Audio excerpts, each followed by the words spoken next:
I'm very grateful to be with you here, and this is my first visit to Southwestern, to this fabulous campus of yours, and I'm particularly grateful to Dr. Leno and the Land Center for inviting me to speak. So the topic may strike you as a bit unusual. I think it's a tremendously rich one, and I don't know how many of you actually practice craft. Does anyone want to give me an indication? Do any of you practice crafts? Oh, well, apparently not. So we have to, we'll see if I come back in a few years' time. All right, so I want to explore a theology of craft through an engagement with a book that I want to recommend to you, Peter Korn's book, Why We Make Things and Why It Matters, An Education of a Craftsman. Okay, truly an extraordinary book. Now, some years ago now, I myself discovered the delights of craft and ended up doing several jewelry courses, jewelry making courses, goldsmithing and silversmithing at an academic jewelry department in South Africa, a stained glass course in Canada, etc. And ever since then, I have enjoyed crafting as an activity that balances my cerebral work as an academic. I doubt I am alone in this, and although you didn't put your hands up, I'm quite sure there are people here who practice crafts. Amidst our post-industrialized consumer culture, we are finding amidst the renaissance of craft that there is a hunger for the process of crafting and for handcrafted products.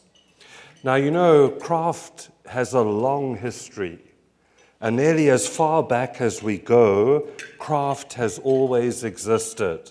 And if I had time, I've been working on this for a doctrine of creation that I'm writing with Dr. Bruce Ashford from Southeastern Baptist Theological Seminary, Genesis 4, verses 20 to 22. That section of Genesis repays very careful study in this respect. So craft has this long and ancient history, but it became differentiated from art during the Renaissance and moved into strong focus as such in reaction to the Industrial Revolution.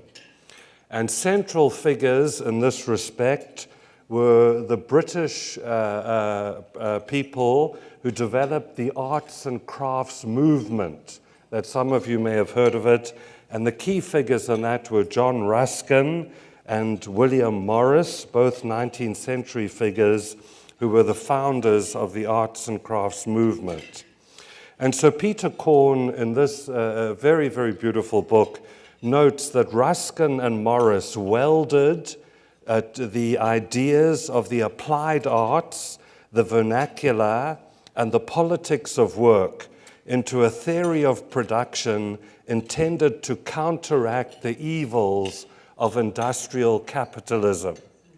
Now, you can ask me questions about any of this stuff, okay? I'm not anti-capitalist. I am very critical of consumer capitalism and mass production and the sort of deadening effect of the way people have to work to produce this mass that we like to consume. And this was the sort of thing that drove Ruskin and Morris. Alas, in the context of industrial capitalism, their workshops could only survive by making products for the wealthy, and the movement was dealt a fatal blow by World War I. But their ideas did not die, and Korn points out that some 50 years later, their narrative fed into the emergence of what he calls the studio craft movement, which is where he positions himself. And so this is an interesting thing, that the revival of craft in a serious way is a relatively new phenomenon. And Korn estimates that at a major craft show in New York in 1978, he was only one of 6 full-time furniture makers in the USA out of 500 exhibitors. Now, one of the things that intrigues me so much, because I'm an author and a writer, and I'm always trying to look for ways to improve my style, to write better, to write in an authentic way that really draws the reader in and does justice to the topics with which I'm dealing. And it's so fascinating for me that Korn's journey as a furniture maker and then being drawn into administration. Does that sound familiar to some of you? Okay. And then having to try his hand at writing curricula and a mission statement, and then discovering that he could write. And the end product is he's not only a furniture maker, he is an exquisite author. This is just a beautiful book. This is the type of book that I want to write. It includes black and white photographs, drawings, color photographs, and I think what is so lovely about it, it weaves deep personal narrative into profound reflection on craft. It's Renaissance, and it poses questions about how craft relates to our humanity, and it weaves this all into a wonderful whole, moving between Korn's carpentry to furniture making, and this is why I find this book so important. He's not a Christian, but it backs into all the big worldviewish and philosophical questions that any Christian should want to be asked. So it's an extraordinary piece of literature. Let me tell you a bit about Korn's personal narrative. He was born in 1951 of Jewish parentage. He explicitly describes himself as not religious, but as I will explain later, the language of his book indicates that this assertion is not nearly as straightforward as he suggests. And especially for those of you who are young, some of us are much older, it's so interesting. He describes the development in his life as a movement from the surface of life to the depths. And if you're training to be a pastor, you need to hear that. We need pastors who are not only experts at the glossy surface, but who are deeply in touch with the depths of life. And so Korn describes his development as from the surface of life to its depth. Of his move to Nantucket at the end of his student years, he notes of him and his contemporaries. And just listen to this. We were all looking for accurate maps of the world, my friends and I. I mean, what an extraordinary statement. Korn got work by chance, it seems, in carpentry. And then out of him emerged this desire to make a cradle for friends expecting their first child. And I think a cradle is not an easy thing to make if you just think of the shape of wood and various things. And he says this, after 3 days of intense focus, cold and solitude, the cradle is complete, a miraculous birth in its own right. I have somehow transformed benign intent into a beautiful functional object. This is my moment on the road to Damascus. I am overtaken by a most unexpected passion. And this passion shapes the rest of his life. Korn went on to become a distinguished furniture maker, a teacher. He survived 2 bouts of Hodgkin's disease in his 20s and 40s, and he ended up setting up the Center for Furniture Craftsmanship in Rockport, Maine, where he is executive director. Along the way, he discovered his capacity for administration and writing, a product of which is this book. What I love about this book is the way in which Korn's roles of expert practitioner, profound thinker, and excellent writer, a rare but most welcome combination, come together. He first contracted cancer at the age of 27, at a time when chemotherapy was in its very early days. Hence the harrowing description in the book of the treatment involved. Now, what is so intriguing, he sees this profound suffering as pivotal in his development. Prior to the cancer, he describes himself, and boy, you could write this over Western culture, as a want-generating machine. Gimme, gimme, gimme. You know, we are now, and one of the most disturbing things of Western culture nowadays, I've found in education, we're in a culture of entitlement. Our universities and colleges are full of students who are want-generating machines. I've paid my money, I've attended half the course, I haven't read any of the books, but where's my A? A want-generating machine. But now he says, after in his 20s, after Hodgkin's, without the distraction of wanting, I became alive to the moment. And the moment was incomparable. Cancer had spun the kaleidoscope, and the bits and pieces were rearranging themselves in new patterns. And significantly, the section following this narrative is entitled, what I work as an educator when I was a professor, day in and day out with my students, Finding My Voice. And so through suffering, Korn has this experience of finding his own voice. And I want to encourage all of you as students, I don't know if your profs encourage you to do this. And education is not learning how to repeat the opinions of your professors.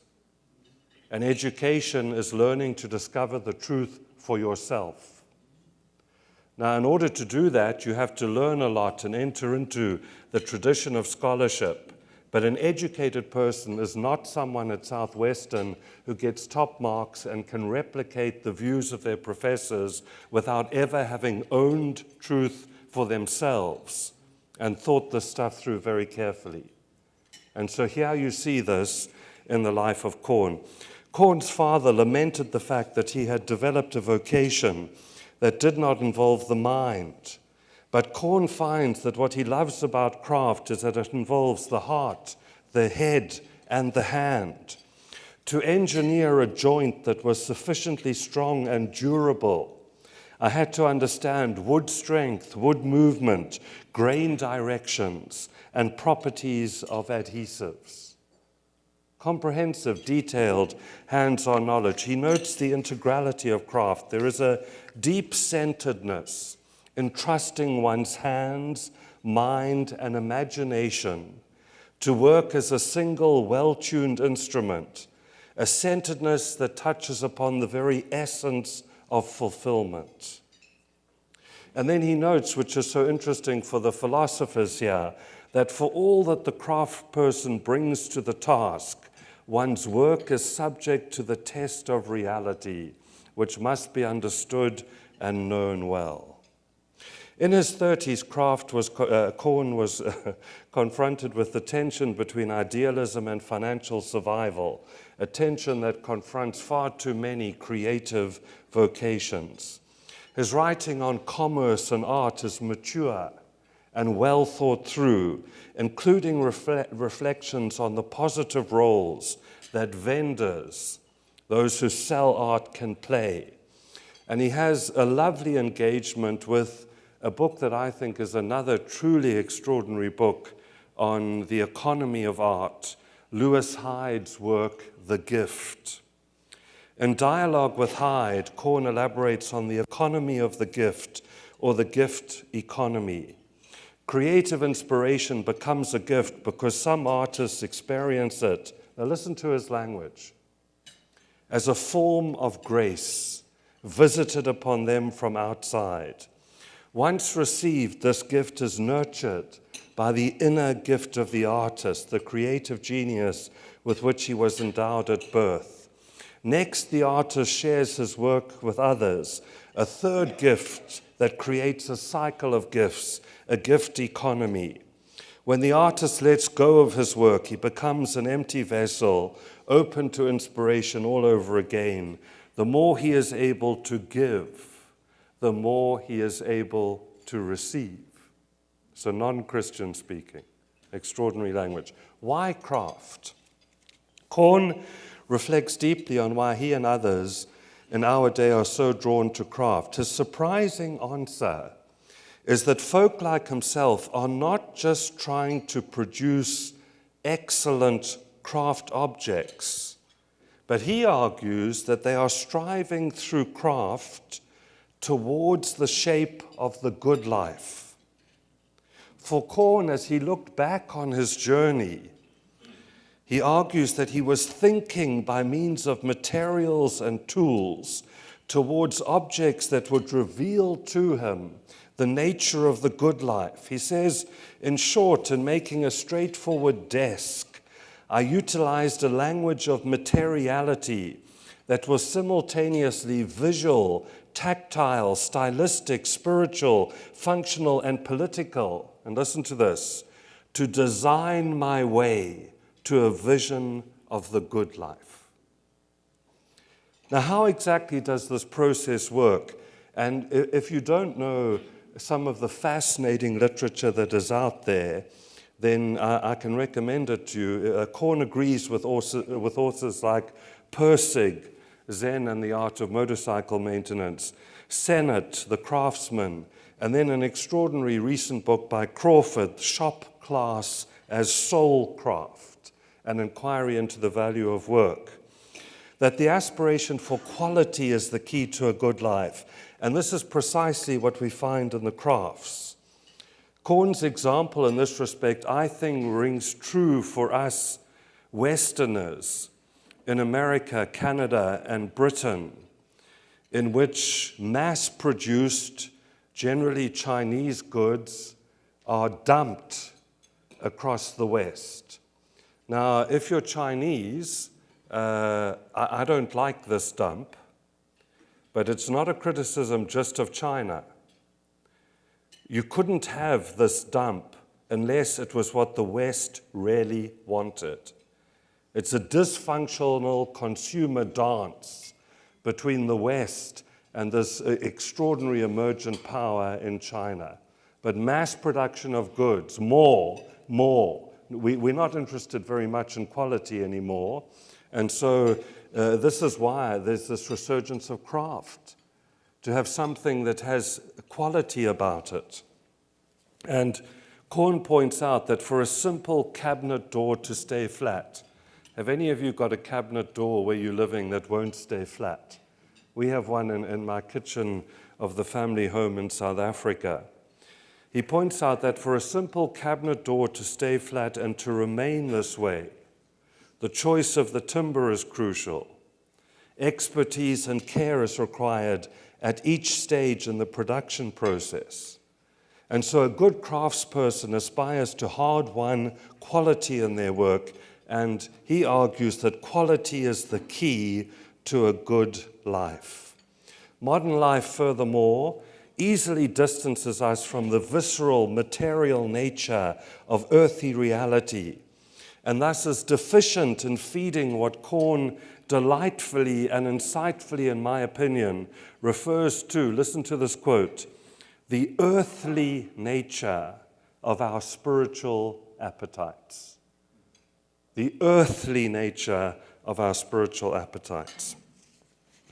Now, Korn's language in terms of craft's value is surprisingly strong. He argues that craft provides for nothing less than the transformation of the crafter. To see how this is the case, we have to attend to Korn's attention to worldview. Now, this again was just so extraordinary to me, that someone starts with carpentry, backs into furniture making, realizes that he's not just aspiring to make products, but is trying to work through this to discern for himself the nature of the good life. And then you come across a whole discussion in this book by a non-Christian on the way in which what he calls mental maps, or what I call worldviews, function in human life. And Korn points out just this exquisite insight that a piece of furniture embodies a view of life or a worldview. And you know, that is as much true of the mass-produced piece of furniture. not a very nice worldview, as it is of the carefully crafted piece of furniture. Korn states that furniture, and this is a phrase I just love, describes the life to be lived around it. And so one of the things, that you may want to do when you go home, some of you will think, this stuff coming out of Cambridge is from Planet Zing Zing. What has this got to do with the gospel? I think it's got everything to do with the gospel. And you can ask me about that. One of the things to do is, when you go home, even while you're sitting here, be attentive to the aesthetics of this room. Be attentive to the furniture in this room. When you go home, have a look at what you're living in the midst of, and see how the furniture and the decor describes a life around it. And you're the one probably who's made it like that, but this is what place does. We shape place. And then there's a boomerang effect back. Place shapes us. And so it's very insightful. So part of Korn's maturing is coming to this realization. He says when he chose to become a furniture maker, he was acting on an unexamined worldview. But part of maturity, and I encourage all the students here and the faculty, part of maturing is becoming aware of the worldview that you are embodying in your life and your teaching and your studying. I encouraged, when I was professor of philosophy in Canada, my students, I told them, don't tell your profs that I've said this to you, but you ought to be able to press your professors for what epistemology is at work in this class, what view of the nature of reality is at work here. Yes, we're all Christians at Southwestern, but there's diverse Christian worldviews. So which one do you embody? Because often the stuff functions implicitly, and part of education is to get it out there and to make it explicit. And so there's a fascinating discussion in this book of Korn's maturing towards understanding his worldview, and he actually traces his awareness. Now, this is the great Dr. John Stott, one of the great evangelicals of the 20th century. He tells the story of coming to America. Now, I love America. I mean, it's huge. It's so diverse. Every time I come into the country, I feel alive in fresh ways. That doesn't mean don't have my criticisms of America, but that's true of my home country, South Africa, and everywhere. But Dr. Stott says, when he came to America once, and a woman came up to him and said, "My, Dr. Stott, but you've got a lovely accent." What was this woman not realizing? She too had an accent. And see, that's the thing with worldview. Korn says this, that he was, he'd been aware. He says he was actually mugged on a beach in Acapulco. And he says the aloneness and vulnerability of this experience awoke him to the particularity and limits of his own perspective. He had been aware that others wore glasses and had blinders, but it was only the framework of my own mental cage that remained invisible. Much as the walls of an aquarium must be invisible to the tropical fish within, until a mugging smacked my nose hard against the glass. And he says the mugging shocked my mental map into closer alignment with the actuality of things. Now, Korn doesn't call this, but if you want a firmer articulation, he articulates a worldview in a critical realist tradition. And all that means is that the world does have a discernible shape because God has made it that way, but a worldview develops in the interaction between what we bring to the world and the discernible shape of the world. So it's a critical realist understanding. Now, Korn points out that we all have such maps, but it is their very ubiquitousness that results in their often going unnoticed. See, Dr. Stott has an accent. We all have accents. And you do, and you will do as pastors and as theologians, terrible disservice if you are not deeply in touch with the worldview that you bring to your teaching, to your studying, to your learning, to your pastorate. And Korn has fascinating discussion about where we get our worldviews from, and I won't tarry on that because I need to push on. I just want to talk a bit about craft and transformation, because this is a fascinating aspect of Korn's view of craft. And this was just gave me such hope, because this is our Father's world. And the great theologian Cornelius Gerrit Berkouwer, somewhere in his systematic theology volumes, he says rightly, the whole of life is a response to God. This is our Father's world. So whether you're a Christian or a non-Christian, you're always responding to God in one way or the other. And so Korn found himself writing a personal mission statement at a conference on craft. And he found that the words he used to describe his goals as a furniture maker, listen to these words: integrity, simplicity, grace. They described precisely the sort of person he wanted to develop into through his crafting. And he describes this, again in exquisite language, as a second epiphany. If you follow the church calendar, it was only recently that we were in the season of the Epiphany. And this is the language he uses to describe it. For the past decades, I have been imagining that my goal was to make furniture that expressed certain values. Now I saw that what I had really wanted all along was to cultivate these same qualities within myself. And so he concludes that the primary motivation for creative work is self-transformation. Now, what really intrigues me also in this book is, at the same time for Korn, he cannot bring together this desire to be transformed through craft and this passion with virtue. So he tells a really disturbing story about one of the father of contemporary ceramics, who is just world-renowned. And Korn is at an event where this ceramicist is coming to speak, and it's like, an hour, 2 hours late. Eventually, and I mean, it's hilarious, a sort of a large vehicle arrives, and the door opens, and he has a dog that has no back legs but wheels. And the first thing is the dog falls out on its back. Okay.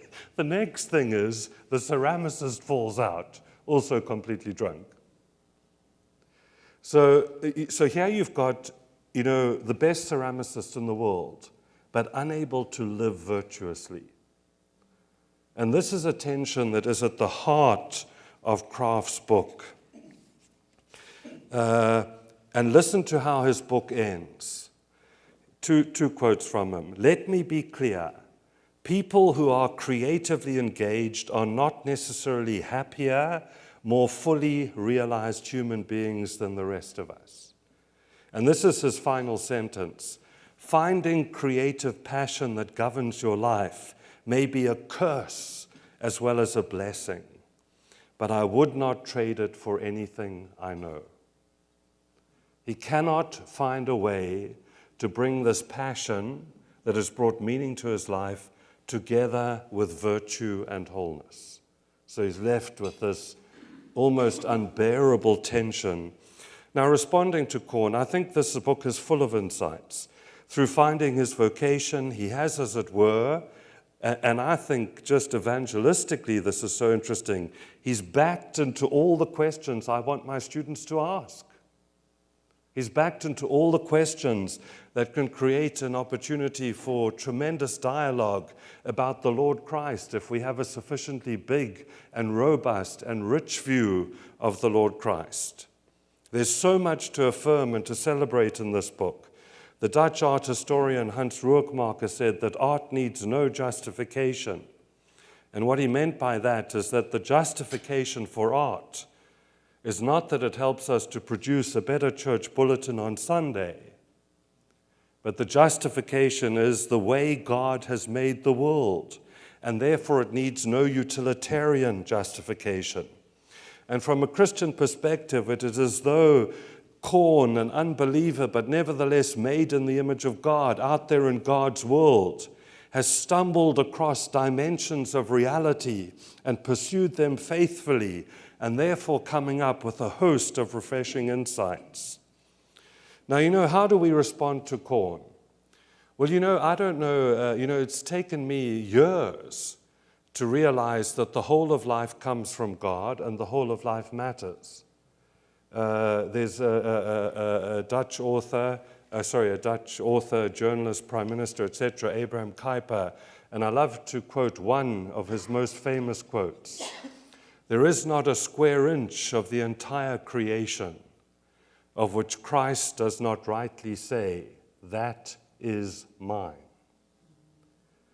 Now, I don't know about you, but if that's the Christ you're following, if you have a proper doctrine of creation, which looks at all the incredible dimensions of creation and says, Tov, Tov, Tov, Ma'ot Tov, then how can you possibly restrict spiritual life to what we do in church and the salvation of souls?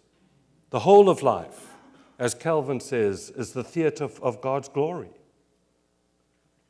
And if this is the God we follow, then aesthetics and art and craft and science and biology and theology and biblical studies and church life, these are all ways in which we can serve the Lord Christ in full-time service.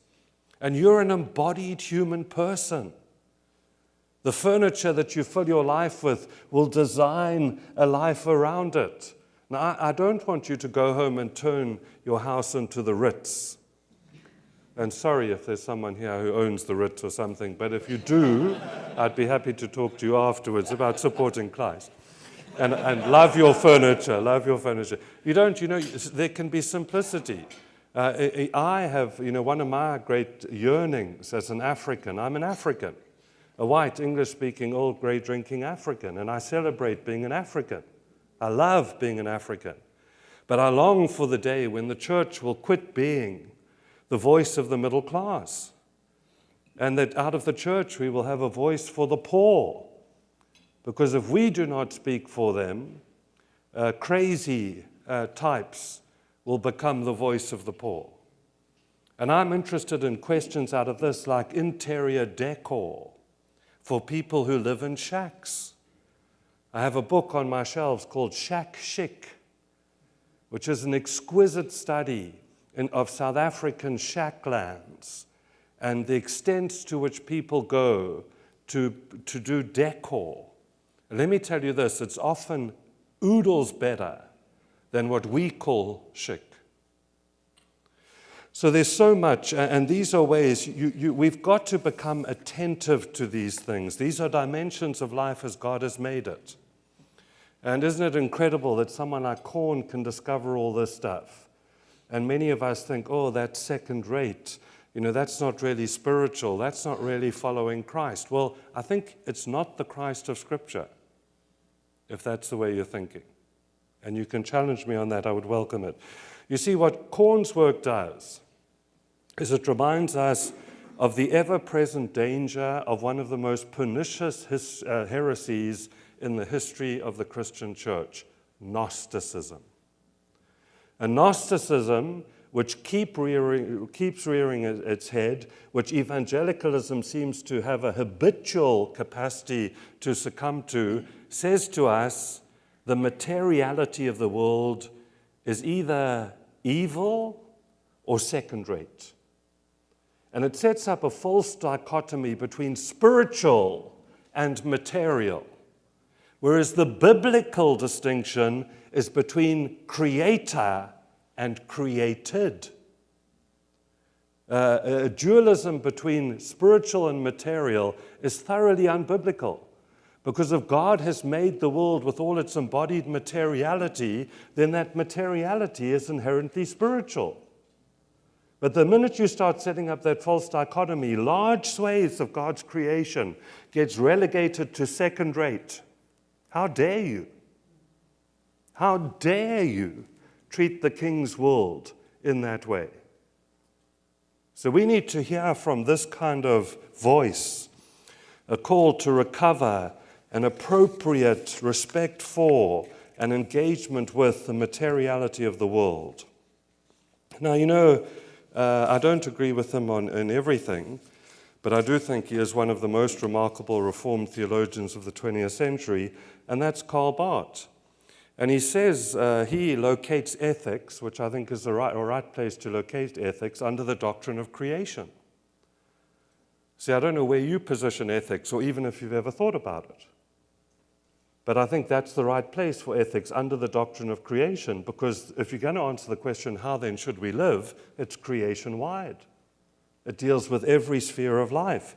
And Barth speaks of ethics as to do with the human response to the way in which God has come to us in Christ, and here I quote him, as not monotonous, colorless, and formless, but articulated, colorful, and contoured. Now, I don't want, he says, our living becomes a mirror of God's action. And see, one way to know what doctrine of God you hold is to have a close look at how you live.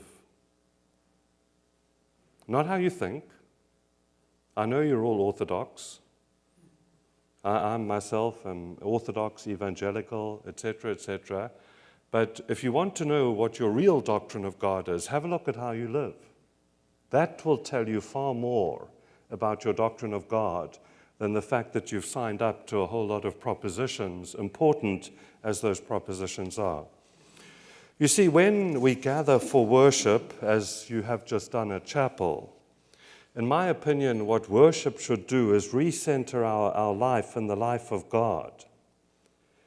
But far from such institutional church activities detracting from the visceral creation, if, when we gather for worship, the word is truly being preached and the grand story of Scripture is truly being enacted before us, and we are eating and drinking Christ through the sacraments, then far from such worship detracting from the life of the world, we should be coming out of chapel and of church with a sense of the whole creation before us as the theater of God's glory, in which we are to live and work, spreading the fragrance of his character, if I might with all respect say, in a riot of song, love, dance, music, work, and craft.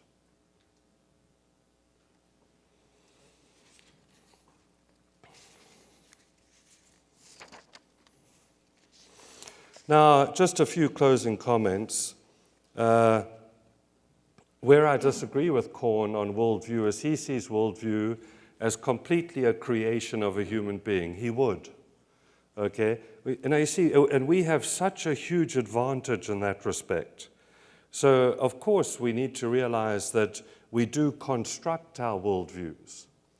But from a Christian perspective, we're not left to try and do this like Korn on our own at a certain point in history.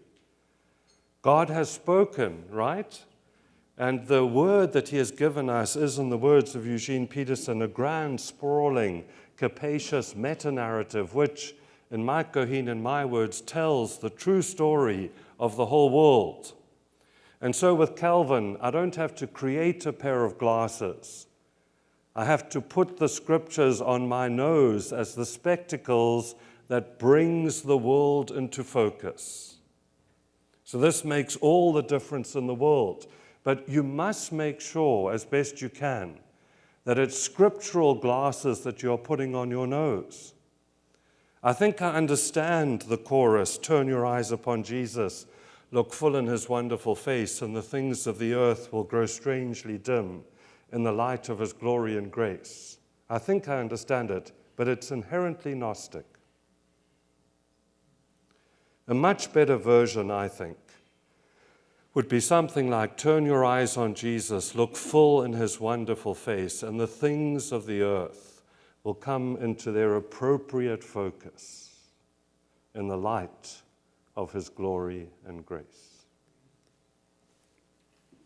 What I find so intriguing about Korn And this is what, I think real evangelism can do. I mean, I would love to have a dialogue with someone like Korn. His chapter headings are things like the Second Epiphany, a miracle at the heart of the ordinary. It's one of the best descriptions I've heard of Christian spirituality. It reminds me of classic works like Erich Auerbach's truly extraordinary book, Mimesis, which has a whole discussion of in Mark's Gospel of the betrayal of Jesus by Peter, in which narrative Auerbach discerns a movement of the spiritual amongst the ordinary, something which Greek and Roman literature was unable to achieve, and which Auerbach, a Jew, relates to the Christian doctrine of the Incarnation. So I'm extremely grateful to God for books like this one by Korn. I long for the day when such passion and exploration characterizes Christian communities. At the same time, I think that Korn tends to absolutize craft in the context of human autonomy, and so ends up with that ambivalence between passion and virtue with which he ends his book. A place needs to be found from which craft can be decentered, so that its true brilliance can shine forth without it becoming an idol. A place needs to be found where craft and virtue can embrace. Christians believe that such a place is Jesus Christ. Thank you.